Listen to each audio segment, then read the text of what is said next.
ঘুমের ওষুধ প্রচুর মাত্রায় খেয়ে নিয়েছে। কোমা মানেই যে সেটা অবচেতন হয়ে যাওয়া সেটা নয়, ব্রেন স্ট্রোকে অবচেতনতা আসতে পারে। ইনসুলিন ডায়াবেটিসে গিয়ে পেশেন্ট ওরকম খুব হাইপোগ্লাইসেমিক কোমা একটা হয়। মস্তিষ্কের কতটা গুরুতর ক্ষতিগ্রস্ত হয়েছে, রক্ত শর্করার যে কোমাগুলো সেগুলো অনেক সময় রেসপন্ড করে। আর কোমা কোনো একক রোগ নয়, এটি অনেক কারণে একটা গঠিত একটা ক্লিনিক্যাল সিনড্রোম।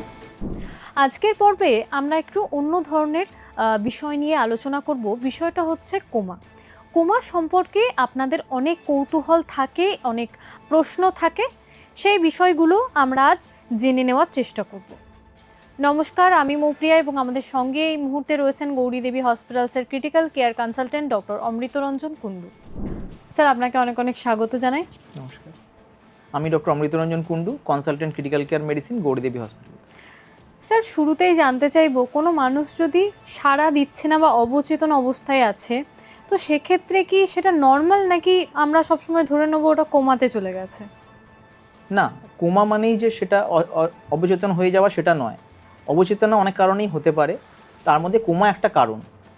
আর কী কারণে হতে পারে সেটা হলো, যে সকল পেশেন্ট ধরুন ইনসুলিন নিচ্ছে, সুগারের পেশেন্ট, তাদের হাইপোগ্লাইসেমিয়া হয়ে মানে সুগারটা খুব মাত্রায় ফল করে গিয়ে তারা অবচেতন হয়ে যেতে পারে। বা ধরুন যে পেশেন্টের খিঁচুনি হয়, সেই খিঁচুনির পরের অবস্থাটা অনেক সময় অবচেতন থাকেন পেশেন্টরা। আরেকটা ক্ষেত্রে হয় যেটা ধরুন শরীরে নুনের মাত্রা কমে গেল, হাইপোন্যাট্রিমিয়া বলে এই কন্ডিশনটাকে। এই সকল কারণে অনেক সময় হতে পারে। আর স্ট্রোক হয়ে গেলে পেশেন্ট কিন্তু অনেক সময় এরকম হতে পারে, ব্রেন স্ট্রোকে অবচেতনতা আসতে পারে। স্যার, ঠিক কোন কোন কারণে মানুষ কোমাতে যেতে পারেন? কোমার অনেকগুলো কারণ হয়ে থাকে, যেমন রক্তে বিষক্রিয়া বা গুরুতর মাথায় আঘাত, স্ট্রোক। আরেকটা যেটা বললাম, ইনসুলিন ডায়াবেটিসে গিয়ে পেশেন্ট ওরকম খুব হাইপোগ্লাইসেমিক কোমা একটা হয়। আরও কারণের মধ্যে আছে অ্যালকোহল যদি খুব কারোর ওভারডোজ হয়ে যায়, বা কোনো মেডিকেশনের ওভারডোজ, ড্রাগ ওভারডোজ, ঘুমের ওষুধ প্রচুর মাত্রায় খেয়ে নিয়েছে। আর মেনিনজাইটিসের ক্ষেত্রে অনেক সময় হয়, যেটা ব্রেন ইনফেকশন। স্ট্যাটাস এপিলেপটিকাস যেটা হয়, দীর্ঘস্থায়ী খিঁচুনি, কার্ডিয়াক অ্যারেস্টের পর, এবং কিডনি বা লিভার ফেলিয়ার। এ সকল কারণে কোমাতে পেশেন্ট যেতে পারে। আচ্ছা স্যার, একজন ডক্টর কিভাবে বুঝতে পারেন যে যিনি কোমায় রয়েছেন তার মস্তিষ্ক ঠিক কতটা কাজ করছে? কোমা অ্যাসেসমেন্টের জন্য আমাদের ডাক্তারিতে স্কেল আছে অনেকটা, একটা গ্লাসগো কোমা স্কেল। এটা দিয়ে আমাদের চোখের মনি খুলছে কিনা, কথা বলছে কিনা পেশেন্ট, বা হাত পায়ের মুভমেন্টের মূল্যায়ন করা হয় একটা। এটাতে 15 স্কোর থাকে। 15-র মধ্যে আমরা সেটা মিনিমাল স্কোরটা থাকে হচ্ছে 3 থেকে 15-র মধ্যে একটা স্কোরিং করে আমরা একটা অ্যাসেস করতে পারি। আরও জিনিস দেখতে হয়, যেটা হচ্ছে ব্রেন স্টেম রিফ্লেক্স, তার মধ্যে চোখের মনির একটা রিফ্লেক্স আছে।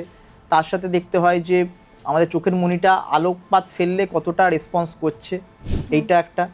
আরও ব্লাড টেস্ট কিছু কিছু আছে, প্লাস আরও কয়েকটা সাইন থাকে, যেমন পায়ের মধ্যে একটা আমরা টেস্ট করে দেখি। অনেক রকম টেস্ট রয়েছে এগুলো দেখার জন্য। আর ব্রেন ইমেজিংয়ের মধ্যে সিটি স্ক্যান বা এমআরআইতে বোঝা যাবে। আর একটা জিনিসতে বোঝা যেতে পারে, ইজি করালে বোঝা যেতে পারে অনেক সময়। স্যার, কোমাতে থাকা রোগী কি কিছু বুঝতে বা কিছু শুনতে পারেন যখন তার পরিবার কথা বলে? সেটাও কি কখনো কাজে আসে? এরকম কোনো নির্দিষ্ট কিছু নেই। অনেক রুগী বলেছেন মানে জ্ঞান ফিরে আসার পর, যে আমি কিছু শব্দ শুনতে পাচ্ছিলাম, আমাকে আমার বাড়ির লোকেরা ডাকছিল। আর অনেকে আবার বলেছেন না, এরকম কিছু তারা আর মনে করতে পারছেন না। এখানে এটার কোনো যে বৈজ্ঞানিক মূল্য আছে সেরকম এখনও স্টাডিজ নেই। যেটা করা হয়, আমাদের চেষ্টা করা হয় যাতে তাকে পজিটিভ সবসময় তার পেশেন্টকে বলা হয়। তারা যদি বা কানের সামনে এসে কিছু পজিটিভ বলে, তার নিজের পরিচয় দেয়, অনেক সময় মানসিক রেসপন্স কিছুটা একটু পজিটিভ ফ্যাক্টর কাজ করলে পেশেন্টটার আউটকাম অনেক সময় ভালো হয়ে থাকে। কিন্তু এটার কোনো বৈজ্ঞানিক কিছু তথ্য নেই আমাদের। আচ্ছা স্যার, রোগী সাড়া দিচ্ছে না দেখলেই কি বুঝে নিতে হবে যে আশা নেই? না, এরকমটা নয়। রোগী সাড়া দিচ্ছে না মানে যে আশা একদমই নেই সেটা নয়। রিকভারি অনেক সময় হয়ে থাকে। এটার জন্য কারণবশত আমরা দেখি যে কোমা হওয়ার কারণটা কী, কোমার যে ট্রিটমেন্টটা চলছে সেটাতে কি আউটকাম আছে, মস্তিষ্কের কতটা গুরুতর ক্ষতিগ্রস্ত হয়েছে সেটা। আর তার সাথে দেখা হয় যে রোগীর এজ কত, মানে বয়সজনিত ফ্যাক্টর কিছু আছে কি না। আর দেখা হয় যে কত দ্রুত চিকিৎসা শুরু হয়েছে এবং চিকিৎসার প্রতি কোনো সাড়া দিচ্ছে কি না। কারণ কোমা যে কারণে হয়েছে, ধরুন রক্ত অনেকটা ক্ষরণ হওয়ার জন্য বা রক্ত শর্করার যে কোমাগুলো সেগুলো অনেক সময় রেসপন্ড করে, কিন্তু ধরুন দীর্ঘমেয়াদী অক্সিজেন পায়নি, তার জন্য যে কোমাগুলো হয়ে থাকে ওগুলো কিন্তু ইরিভার্সিবল, মানে আর সাড়া দেওয়ার খুব একটা আশা থাকে না সেক্ষেত্রে। কোনো রোগী যদি দীর্ঘদিন কোমায় থাকে তাহলে সেক্ষেত্রে আপনারা কি ধারণা দেন? যদি দীর্ঘদিন কোমায় থাকে সেক্ষেত্রে আমরা একদমই নেগেটিভ বা পজিটিভ কিছুই কমেন্ট করতে পারি না বাড়ির লোকেদের ক্ষেত্রে। আমরা অনেক কিছু দেখি, যেমন সিটি স্ক্যান বা এমআরআই রিপোর্ট বা ইজি যা টেস্টগুলো আমরা করে থাকি, ব্রেন রিফ্লেক্সেসের যে টেস্টগুলো, এগুলো করে একটা সিদ্ধান্ত নেওয়া হয় যৌথভাবে যে এরপর কি করা সম্ভব বা কি নিশ্চয়তা আছে, ট্রিটমেন্টের দ্বারা গ্যারেন্টি কিছু আছে কি না যে আদৌ সার্ভাইভ করবে কি না পেশেন্ট। তখন আমরা সেটা পরিবারের সাথে খোলামেলা আলোচনা করি যে দেখুন পেশেন্টের এই ব্যাপার আছে, এনার হয়তো রিকভারির চান্স নেই বা যাই আছে আরও দীর্ঘদিন কোমায় থাকবেন, একটা ইনডেফিনিট পিরিয়ড হতে পারে। তখন তাদেরকে ওরকমই জানানো হয় যে এটা আপনারাই ডিসাইড করুন যে আপনাদের কি করতে হবে তার সুফল পাওয়ার জন্য, বা আপনাদের যদি কারো আর্থিক অবস্থার কিছু সেরকম থাকে তখন আমরা সেই মতো ডিসিশন নেওয়া হয় অন্য জায়গায় সরকারি ব্যবস্থা রেফার করার। বা আমরা যেটা করতে পারি, যদি কন্টিনিউয়াস অফ ট্রিটমেন্ট ওনারা চান তাহলে সেটাও আমরা করতে পারি। স্যার, কোমা থেকে মানুষ কিভাবে ধীরে ধীরে জ্ঞান ফিরে পায়? মানে যদি রিকভারি করছে তার লক্ষণগুলো কি কি হয়? কোমা থেকে বেরিয়ে এলে রোগী প্রথমে কনফিউজ থাকে, আস্তে আস্তে তারা স্বাভাবিক থেকে এগোতে পারে। আর ভিন্ন ভিন্ন পেশেন্টের ভিন্ন ভিন্ন time of phase of recovery, মানে সময়টা ভেদাভেদ আছে, কার কত সময় লাগবে সেটা বলা সম্ভব নয়। সেক্ষেত্রে লং টার্ম রিহ্যাবিলিটেশন বা পুনর্বাসন দীর্ঘমেয়াদী সেসব লাগতে পারে।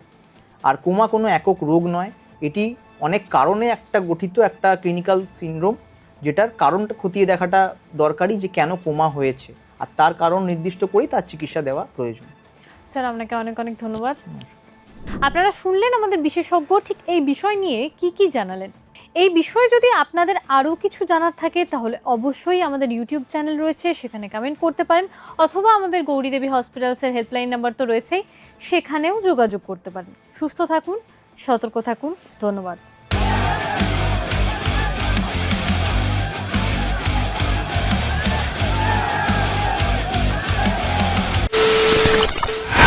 খবরের নামে প্রতিদিন সন্ধে আপনার ড্রয়িং রুমে কি শুধুই চিৎকার চেঁচামেচি হে আসে?